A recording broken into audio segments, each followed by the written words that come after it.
नमस्कार, सुरागीलाल news channel के Uttarakhand bulletin में आप सभी का स्वागत है। आइए नजर डालते हैं आज की प्रमुख खबरों पर। रामनगर में स्वास्थ्य विभाग और औषधि विभाग की संयुक्त टीम ने झोलाछाप डॉक्टरों के खिलाफ सख्त की कार्यवाही। हैदराबाद में आयोजित राष्ट्रीय स्केवे मार्शल आर्ट प्रतियोगिता में शानदार प्रदर्शन कर लौटे रुद्रपुर के खिलाड़ियों का नगर निगम परिसर में हुआ भव्य स्वागत। काशीपुर के किसान की आत्महत्या के मामले को लेकर उत्तराखंड कांग्रेस ने सरकार पर साधा निशाना। रुद्रपुर में लोहड़ी उत्सव का आयोजन पूरे हर्षोल्लास और भव्यता के साथ किया गया। मुख्यमंत्री पुष्कर सिंह धामी ने खटीमा में नवनिर्मित महाराणा प्रताप बस स्टेशन का किया लोकार्पण। अब खबरें विस्तार से। रामनगर में स्वास्थ्य विभाग और औषधि विभाग की संयुक्त टीम ने झोलाछाप डॉक्टरों के खिलाफ सख्त कार्यवाही की है, जहां मंगलवार को की गई इस कार्रवाई में 3 अवैध क्लिनिकों को सील कर दिया गया है। Deputy CMO doctor Shweta Bhandari, doctor Chandra Pant और औषधि निरीक्षक डॉक्टर अर्चना की टीम ने अलग अलग इलाकों में छापेमारी की, जहाँ जाँच के दौरान डॉक्टर मुजीबुर रहमान, नदीम अख्तर समेत 3 झोलाछाप डॉक्टरों द्वारा कोई भी वैध डिग्री प्रस्तुत नहीं की जा सकी, जिसके बाद उनकी क्लिनिकों को मौके पर ही सील कर दिया गया। कार्यवाही के बाद रामनगर और आसपास के क्षेत्रों में झोलाछाप डॉक्टरों में हड़कंप मच गया। स्वास्थ्य विभाग ने साफ किया है कि आगे भी इस तरह की कार्रवाई लगातार जारी रहेगी। देखिए, इसमें मुख्यमंत्री पोर्टल में जो शिकायतें आती हैं, उन्हीं शिकायतों के संदर्भ में एक हमारा डॉक्टर मुजीबुर रहमान, झोलाछाप डॉक्टर मुजीबुर रहमान के लिए एक शिकायत आई थी। तो उसी के संदर्भ में हमने रामनगर में यहाँ पर उनके क्लिनिक में छापा मारा। तो उनके पास जो है वैध डिग्री नहीं थी, और जो डिग्री थी उनके पास नेचुरोपैथी की डिग्री थी, और वो होते हुए भी एलोपैथिक प्रैक्टिस कर रहे थे। इंजेक्शन, सिरिंजेस सब यूज्ड वहाँ पे पाई गई। दवाइयों का वितरण करते पाया गया। हमारे साथ ड्रग इंस्पेक्टर भी आई हैं, उन्होंने भी वहाँ पर दवाई की सैम्पलिंग करी। वह दवाई का रजिस्ट्रेशन, बिना रजिस्ट्रेशन के वहाँ दवाइयों का वितरण पाया गया। उसके पश्चात हमने डॉक्टर नदीम अख्तर, ये BOMS है, यहाँ पर भी हमने छापेमारी करी। तो इनका जो क्लिनिक है वो बगैर रजिस्ट्रेशन के पाया गया। वह BOMS होते हुए भी एलोपैथिक प्रैक्टिस पाई गई। इन दोनों क्लिनिक पे हमने चालान किया है। और उसके अलावा हमने क्लिनिक बंद कर दिए हैं। और एक SK कोटिया भवानीगंज में एक क्लिनिक चल रहा था, जिसमें सिर्फ ड्रग का इनके पास दवाइयों का थोक का लाइसेंस था। उसके पीछे इनके द्वारा एलोपैथिक प्रैक्टिस, इंजेक्शन लगाना, दवाइयों का वितरण पाया गया। इन पर भी हमने चालान की कार्रवाई की है, वह क्लिनिक बंद किया है। और आगे भी इस तरह की गतिविधियाँ ना हो, इसके लिए हमारा विभाग समय समय पर कार्रवाई करता रहेगा। और ड्रग इंस्पेक्टर का भी हमारे साथ पूरा सहयोग मिला। वह सभी मेरी टीम के साथ मेरा सहयोग है। धन्यवाद। 26वीं कैडेट सब जूनियर, जूनियर और सीनियर स्केवे मार्शल आर्ट प्रतियोगिता में उत्तराखंड की टीम ने कुल 14 पदक जीतकर प्रदेश और शहर का नाम रोशन किया है। प्रतियोगिता में 4 स्वर्ण, 1 रजत और 9 कांस्य पदक शामिल है। आपको बता दें, सम्मान समारोह में स्वर्ण पदक विजेता रिद्धिमा सती, दीपिका, तनीषा और इनाया खान, रजत पदक विजेता संजय और कांस्य पदक जीतने वाले अन्य खिलाड़ियों को सम्मानित किया गया। साथ ही ब्लैक बेल्ट और राष्ट्रीय रेफरी परीक्षा उत्तीर्ण करने वाले सीनियर खिलाड़ियों को भी विशेष सम्मान दिया गया। इस मौके पर महापौर विकास शर्मा ने कहा कि रुद्रपुर और तराई क्षेत्र की खेल प्रतिभाएं लगातार राष्ट्रीय स्तर पर उत्कृष्ट प्रदर्शन कर रही है और प्रदेश सरकार खेलों को बढ़ावा देने के लिए लगातार प्रयास कर रही है। कार्यक्रम में स्केवे एसोसिएशन ऑफ उत्तराखंड के पदाधिकारी, खिलाड़ियों के परिजनों और बड़ी संख्या में खेल प्रेमी मौजूद रहे। पीछे वाले लाइन को इधर से शुरू कर देते हैं। अभी हाल ही में आयोजित हुई चलने वहाँ उत्तरायणी का है, इसके राष्ट्रीय प्रतियोगिता जो कि तेलंगाना के हैदराबाद में आयोजित हुई 5 से 7 जनवरी को, जिसमें उत्तराखंड की टीम ने प्रतिभाग किया और अपना परचम लहराते हुए उत्तराखंड राज्य का नाम रोशन करते हुए 14-15 पदक अर्जित किए, जिसमें गोल्ड मेडल भी है और सिल्वर भी और ब्रॉन्ज भी। काफ़ी अच्छा प्रदर्शन रहा। तो हमें आगे उम्मीद है अपने अध्यक्ष साहब से कि ऐसे ही बच्चों का हौसला बढ़ाते रहेंगे और खिलाड़ियों को आगे उत्साह वर्धन करते रहेंगे। धन्यवाद। 26वीं स्काई नेशनल चैम्पियनशिप में हमारे शहर के बच्चे गए थे हैदराबाद में, और वहाँ से हमारे काफ़ी सारे बच्चे आप देख रहे हैं कि मेडल जीत के आए हैं। मैं इनको बहुत बहुत शुभकामनाएं देता हूँ, बधाई देता हूँ। इनके परिवारों को भी बधाई देता हूँ, जिन्होंने अपने बच्चों को आगे बढ़ाया है और हिम्मत दी है, और आगे बढ़कर ये बच्चे खेल रहे हैं। हमारे जो कोच हैं और हमारे सेक्रेटरी भी हैं हसन जी, जो निरंतर बच्चों के ऊपर समय देते हैं और उनकी चिंता करते हैं। हमारे लोकप्रिय मुख्यमंत्री श्री धामी जी, उन्होंने भी खिलाड़ियों को आगे बढ़ाने के लिए खेल नीति का बनाई है। और आप देख रहे हैं उत्तराखंड के अंदर बहुत सारे स्ट्रक्चर खेलों के लिए बने हैं। अभी नेशनल गेम्स भी हमारे यहाँ हुए थे और आने वाले समय में भी विभिन्न प्रकार के गेम होंगे। तो और जो बच्चे आप गेम्स में आगे बढ़ रहे हैं, मेडल्स ला रहे हैं, उनको भी अलग अलग सरकारी नौकरी देना और अलग राशि देना, ये सब काम भी उत्तराखंड में माननीय धामी जी ने शुरू किया है। हमारे देश के प्रधानमंत्री श्री नरेंद्र मोदी जी भी निरंतर खेलों को आगे बढ़ाने का काम कर रहे हैं और हम भी अपने क्षेत्र में खिलाड़ियों को आगे बढ़ाने के लिए जो भी सुख सुविधाएं वो देने का काम करेंगे।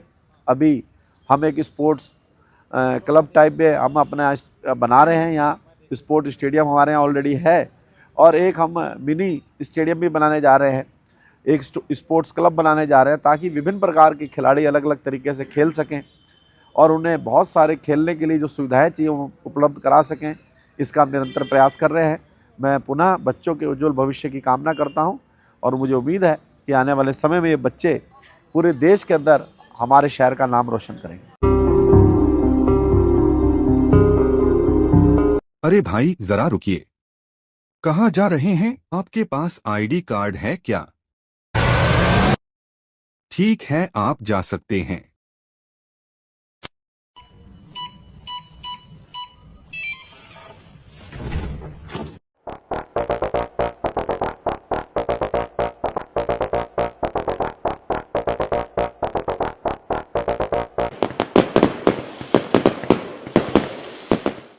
यूनिको पेश करता है प्रीमियम पाइप्स और फिटिंग्स। यूनिको में है दम, यूनिको नहीं किसी से कम।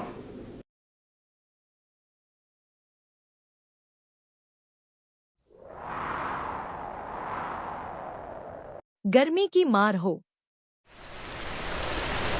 या हो तेज बारिश की बौछार, यूनिको 6 लेयर डबल पफ टैंक रहे हमेशा आपके साथ। कि नहीं किसी से कम, यूनिको में है दम। चाहे तो एक साथ होनी चाहिए, सब लोग एक साथ बैठना ही नहीं चाहते। पापा ट्राई दिस। लो सब लपक लिए।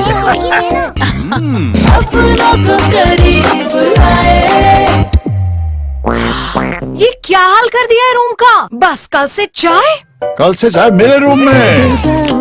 देवर पान नमकीन।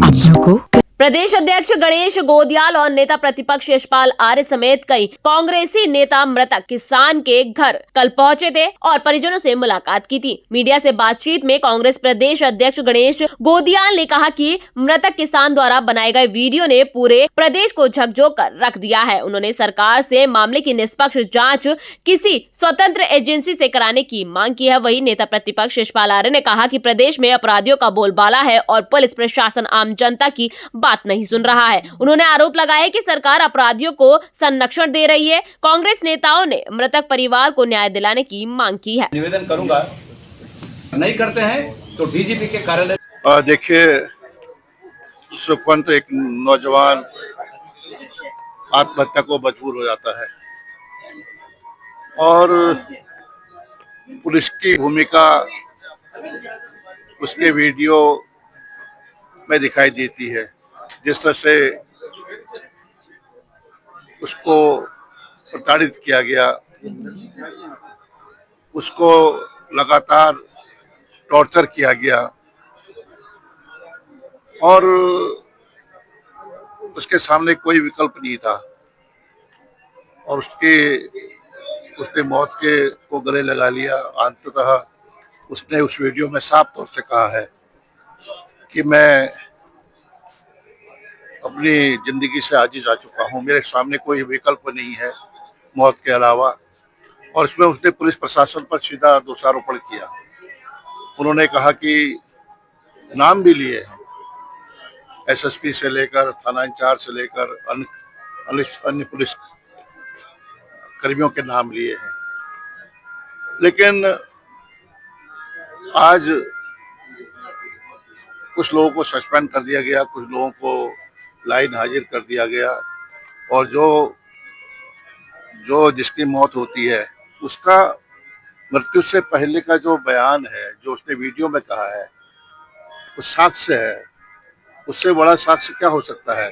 उसमें एसएसपी का नाम भी उन्होंने कहा कि ये भी शामिल थे। तो हमारी मांग है कि जो भी इसमें दोषी हैं, जिनके नाम उन्होंने उजागर किए हैं, जिन नामों का उन्होंने उल्लेख किया है, उनको सस्पेंड किया जाना चाहिए।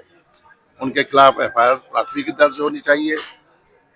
और हमारी मांग है, अगर हमने कहा कि हम 15 तारीख तक हम पैसा पैसा पैसा पैसा कर रही है, तो मेरे अंगों को बेचकर हमारे परिवार के अन्य मृतकों के अंगों को, क्योंकि जिस प्रकार से उन्होंने कहा कि हम सब आत्महत्या कर रहे हैं, हमारे अंगों को बेचकर और पैसा एसएसपी को और पुलिस के अन्य कर्मचारियों को बांट दिया जाए, ये बहुत ही झकझोर देने वाली बात है। इसलिए ऐसी जांच जो इस सरकार के अधीन हो, उस पर विश्वास नहीं है। देखिए, जिस तरह से कि अभी कहा जो और उसी को रिपीट कर रहे हैं कि ऐसी कोई भी बात नहीं होनी चाहिए जिस पर विश्वास न हो। और पुलिस के जो वरिष्ठ अधिकारी एसएसपी उधम सिंह नगर खुद आरोपी हैं, वो दूसरों को दंड दे रहे हैं, तो उनको कौन दंड देगा?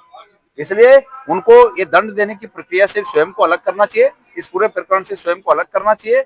सरकार को उन्हें तत्काल सस्पेंड करना चाहिए, उन पर एफआईआर दर्ज करनी चाहिए। जितने लोगों के नाम आए हैं उन सब पर एफआईआर दर्ज होनी चाहिए, तब जाकर ये जांच सीबीआई को सौंपी जाए, ताकि उस पर विश्वास किया जा सके। पक्ष के विधायक ने ही 3 प्रकरणों का हवाला देकर इन तीनों प्रकरणों की जांच अगर सीबीआई कर दे, तो यहाँ के एसएसपी को पता चल जाएगा कि भाई क्या सच्चाई है। सभी को पता चल जाएगा कि एसएसपी की भूमिका क्या थी। ऐसे बिल्कुल इस तरह है कि उनको पुलिस का कोई भी महत्वपूर्ण कामकाज फिलहाल उन्हें नहीं देना चाहिए, उन्हें तत्काल सस्पेंड करना। हमने कहा है कि हम 15 तारीख तक हमने मांग की है सरकार से कि सरकार इनको सस्पेंड करे, इन पर एफआईआर दर्ज करे और पीड़ित परिवार को सहायता पहुंचाए, पीड़ित परिवार को सहायता दे। और उसके बाद अगर नहीं करती है तो हमने कहा है कि हम 16 तारीख को डीजीपी ऑफिस पहुंचते हैं, सब देख रहे हैं। देखिए, कानूनी तौर पर जो उस प्रभावित परिवार की मदद के लिए हो सकता है और दोषियों को सजा देने के लिए हो सकता है, वो होना चाहिए। मैं इसमें नहीं उलझना चाहता कि मुकदमा उधम सिंह नगर में दर्ज हो कि नैनीताल में दर्ज हो, लेकिन मुकदमा सब पर दर्ज हो। जिनका जिनका नाम आया है उन सब पर मुकदमा दर्ज हो और उनको पुलिस के कामों के निर्वहन से अलग किया जाए। रुद्रपुर में लोहड़ी उत्सव आयोजन समिति के तत्वाधान में सिटी क्लब में आयोजित इस कार्यक्रम में रुद्रपुर विधायक शिव अरोड़ा मुख्य अतिथि रहे। हजारों की संख्या में पहुंचे रुद्रपुर वासियों ने विधायक शिव अरोड़ा को लोहड़ी की शुभकामनाएं दी। विधायक शिव अरोड़ा ने सभी का गर्मजोशी से स्वागत किया और अभिनंदन किया। उन्होंने कहा कि रुद्रपुर मिनी पंजाब के नाम से जाना जाता है, जहां सभी समाज प्रेम और सौहार्द के साथ रहते हैं। गुरुद्वारे के सेवादारों द्वारा अरदास के बाद विधिवत रूप से लोहड़ी प्रज्वलित की गई। कार्यक्रम में पंजाबी गानों पर जमकर भंगड़ा हुआ, जिसमें विधायक शिव अरोड़ा भी झूमते हुए नजर आए। पंजाबी संस्कृति से जुड़े मक्के की रोटी, सरसों का साग, रेवड़ी और मूंगफली का लोगों ने आनंद लिया। आपको बता दें, कार्यक्रम में मुख्य आकर्षण का केंद्र पंजाब का भांगड़ा टीम और रणजीत अखाड़ा का गतका रहा। विधायक ने आयोजन समिति को भव्य आयोजन के लिए बधाई दी। उन्होंने कहा कि लोहड़ी पर्व समरसता, खुशहाली और सांस्कृतिक एकता का प्रतीक है।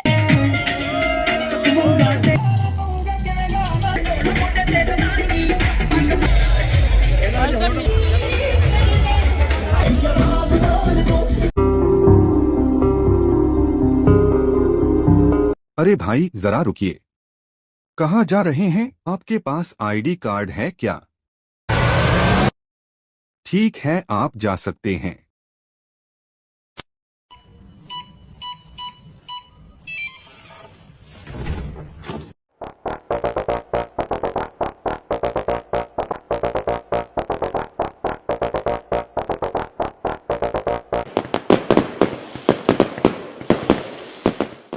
यूनिको पेश करता है प्रीमियम पाइप्स और फिटिंग्स। यूनिको में है दम, यूनिको नहीं किसी से कम।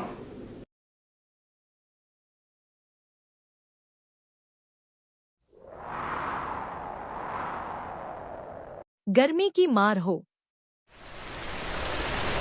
या हो तेज बारिश की बौछार, यूनिको 6 लेयर डबल पफ टैंक रहे हमेशा आपके साथ।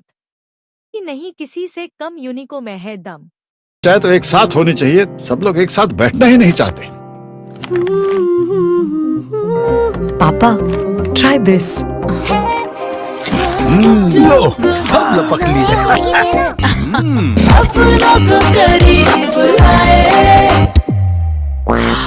ये क्या हाल कर दिया है रूम का? बस कल से चाय कल से चाय मेरे रूम में।